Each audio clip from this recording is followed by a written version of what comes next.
요즘 날씨가 많이 추워졌어요. 여러분들의 대출도 추우신가요? 예.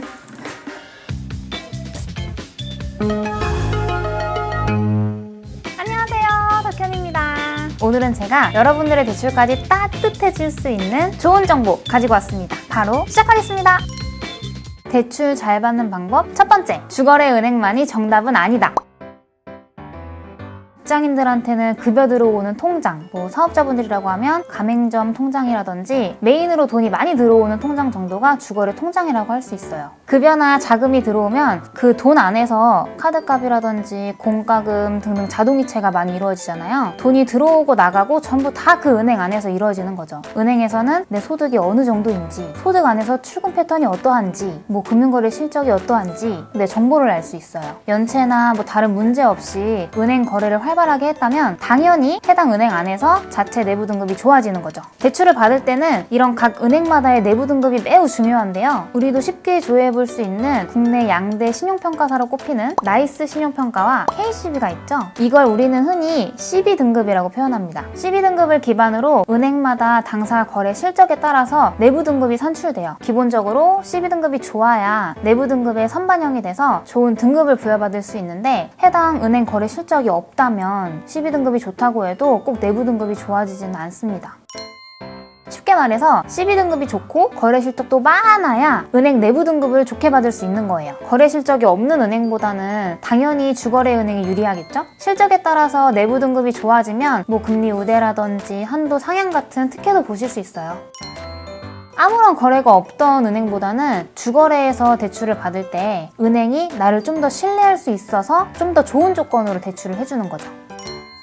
이 정도 설명까지 들으신 분들은 뭐야, 주거래 은행이 무조건 좋은 거 아니야? 생각하실 수 있지만 주거래 은행에 가셔서 상담을 우선적으로 받아보시는 건 좋아요. 좋지만 주거래 은행에서만 상담을 받고 대출 진행하는 건 좋지 않습니다. 주거래 은행에서 마저 한도가 안 나왔다고? 금리가 너무 높다고? 모든 은행이 다 같은 결과가 나오는 게 아니에요.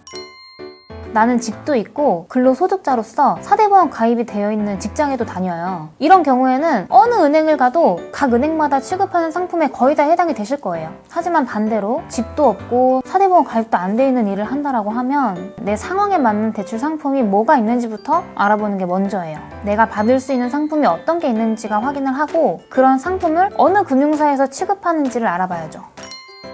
상품을 꼼꼼하게 살펴보고 내가 해당되는 곳에 가서 상담을 받아보는 게 중요합니다. 대출은 발품이 필요해요. 같은 상품이어도 결과는 모두 똑같이 나오는 게 아니거든요. 두세 곳 정도 발품을 팔아보는 걸 추천합니다.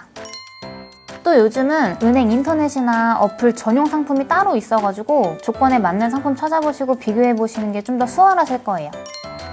은행마다 상품도 찾아봐야 되고 발품도 팔아야 되고 귀찮고 힘들 수 있지만 나중에 대출을 잘 갚아 나가야 하는 미래의 나를 위해서 약간의 귀찮음은 조금 참아봅시다.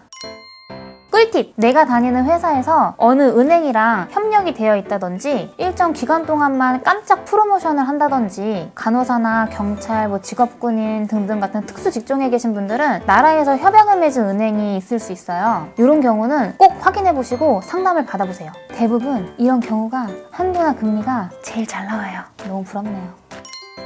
은행을 선택하셨다면 이제 어떤 지점을 방문해야 될지를 선택하셔야 되는데요. 지점마다도 결과가 다르게 나올 수 있다는 사실 알고 계셨나요? 어느 지점을 가서 어느 직원을 만나느냐에 따라서 내 한도가 많게 나오거나 혹은 금리의 변동이 생길 수도 있다고 합니다. 이건 매우 불안한 얘기네요. 일을 잘하는 직원과 일을 잘 못하거나 혹은 잘 모르는 직원이 업무를 했을 때 결과가 다르게 나올 수도 있어요. 당사 상품의 이해도가 떨어진다든지 전산을 잘 못 다룬다든지 어딜 가도 일 못하는 직원 만나면 한 번 하고 두 번 하게 되고 이거보다 저거보다 더 준비할 것도 많아지고 시간도 오래 걸리고 그런 건 똑같지만 결과까지 다르게 나올 수 있다는 건 너무 불안한 얘기 아니에요? 대체적으로 내 등급이라든지 연봉이나 개인 정보를 가지고 전산 조회를 하는데 전산상의 한도가 나온 걸 가지고 상담하는 와중에 직원 판단하에 한도를 삭감할 수도 있어요. 예를 들어서 직장을 곧 그만둘 것 같은 사람이었다든지 이전에 연체 이력이 있었는데 또 연체를 할 것 같다든지 반대로 은행이랑 고객의 신뢰도가 좀 있는 경우에는 한도를 더 받을 수도 있어요. 이러이러한 신뢰가 있는 고객이니 한도를 조금 더 상향시켜달라고 지점장이나 심사 전결로 부탁을 들어볼 수는 있습니다. 약간의 상향인 거지 말도 안 되게 크게 차이 나는 금액은 당연히 불가하지만 시도해볼 수 있다는 게 매우 긍정적이죠. 자, 지점 선택 같은 경우는 직장인 신용대출을 받아야 할 상황이라고 하면 직장 근처의 지점이 유리할 수 있고 주택담보대출을 받는 경우에는 집 근처 은행을 가는 게 유리할 수 있다고 해요. 또 시킨 것 같네. 따뜻한 소식 두 번째! 이금융권 같은 경우에는 아주 간혹 직원에 따라서 금리의 차이가 좀 날 수 있습니다. 금융사 프로모션 같은 경위로 이미 전산상에 나와 있는 나의 금리보다 조금 더 금리 인하를 해줄 수 있는 분들이 계세요. 물론 금리를 인하해 줄 수 있는, 금리 인하를 적용할 수 있는 조건이 따로 있어서 안타깝지만 모든 사람들을 전부 다 해줄 수 있는 건 아니고요. 내부 조건을 갖춘 사람이라면 조금 더 좋은 조건으로 대출을 진행해 드릴 수 있죠. 이금융권 추가 금리 인하권도 마찬가지로 직원과의 유대관계가 굉장히 중요해요. 워낙 바빠서 시간도 없고 내 정보를 샅샅이 말하고 싶지도 않고 그렇다고 해서 숨기거나 거짓말을 하면은 상담할 때 내용 전달이 잘 안 되는 경우가 종종 생기는데 이렇게 정보 전달이 잘 안 되면 대출 진행하는 시간이 굉장히 길어지고 좋은 조건으로 대출을 받을 수가 없어요. 솔직하게 자금의 용도나 대출을 상환하는 방법에 대해서 조언을 구하시면 상담사도 최대한 고객 상황에 맞춰서 제일 좋은 조건의 대출을 만들어 주실 거예요. 간혹 반말이나 짜증, 폭언을 하시는 경우도 간혹 있습니다. 저런 분들은 정말 좋은 조건이라는 걸 찾아보기 힘들 거예요. 산업안전보건법에 의해 고객응대 근로자 보호조치가 시행 중입니다. 상담원에게 성적 수치심을 주거나 폭언을 삼가해주세요. 보다 나은 상담 서비스를 제공하기 위해 상담 내용은 녹음됩니다. 라는 안내 멘트 많이 들어보셨을 거예요. 고객의 갑질은 이제 제발 그만! 상담사의 권익 보호 강화 표준 매뉴얼이 시행됨에 따라서 법적 처벌을 받을 수 있다는 거 잊지 마세요. 1년 이하의 징역이나 1,000만 원 이하의 벌금에 처해질 수 있습니다. 내 지인이나 우리 부모님 연배 분들, 자녀 같은 분들이 상담 업무를 본다고 생각해주세요. 속담에 이쁜 놈 떡 하나 준다는 말 있잖아요. 중요. 대출 알아보시는 분들한테 꼭 해드리고 싶었던 얘기예요. 급전이 필요하시기 때문에 대출을 신청하시는 걸 거고 당연히 조급한 마음을 가질 수밖에 없다고 생각은 해요. 근데 주의하셔야 될 게 있어요. 가끔 이런 전화 받아보신 분들 있을 거예요.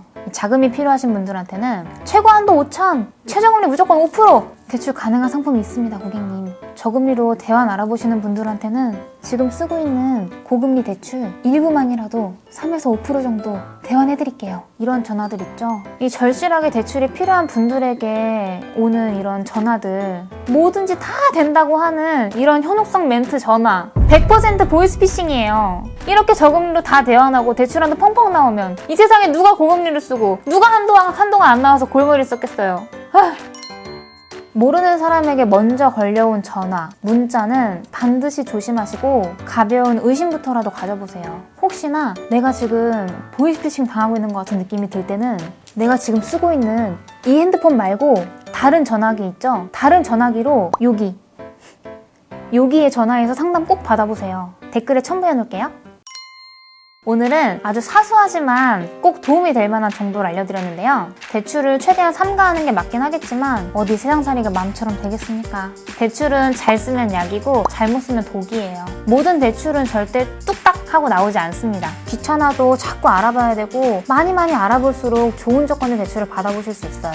오늘 알려드린 정보 토대로 한도는 많이, 금리는 낮은 대출 찾아서 이용하시길 바라볼게요. 다음에도 유익한 정보 가지고 찾아올게요. 이상 덕현이었습니다. 안녕! 대출은 혹시 받아봤어요? 많이 받아봤죠. 연수독자 대출인데 세상살이가 다 그런 거 아니겠습니까? 그 시비는 어떻게 알아보세요? 나이스 지킴이 어플 깔면 1년에 한 번 무료로 조회할 수 있고 그 KCB 등급은 요즘에 뭐 카카오뱅크나 토스 이런 데서